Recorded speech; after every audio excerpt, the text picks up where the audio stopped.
Tous nos formateurs ont challengé nos étudiants avec le challenge Master RH IA et puis la bataille de l'IA pendant laquelle les étudiants de Sup de Vinci sont venus coacher nos étudiants de l'ISME.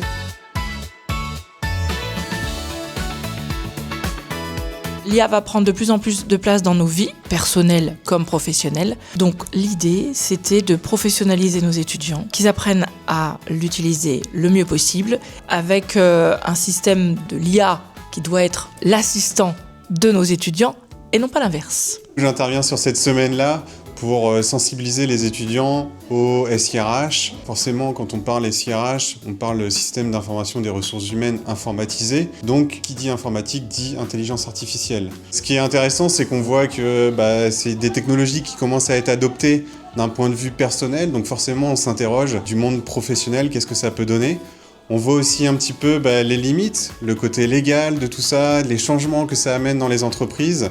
Donc c'est beaucoup d'interrogations et c'est intéressant de voir comment les étudiants s'interrogent sur ces systèmes-là. L'IA a de nombreux biais quand on l'exploite évidemment et ne dit pas que des vérités. Donc l'idée c'était aussi que nos étudiants aient un esprit critique par rapport à ce qu'ils allaient gérer sur l'IA et trouver comme réponse. L'IA c'est très challengeant au quotidien. Au début c'est vrai que quand on voit ça, on peut peut-être avoir peur ou se dire ça va tout transformer. Mais c'est au même titre que tous les changements technologiques qu'on a pu connaître depuis des dizaines d'années. Parce qu'il y a un côté waouh effect où on se dit trop bien ça va tout révolutionner. Après quand on creuse un petit peu, c'est un peu différent. Et c'est là que ça devient intéressant. C'est-à-dire c'est de trouver les usages utiles qui vont servir demain et qu'on va vraiment pouvoir exploiter et pas faire de l'IA pour faire de l'IA. Aujourd'hui, celui qui n'utilise pas l'IA, je pense que l'employabilité sera très compliquée puisque l'idée c'est de gagner du temps, gagner en productivité.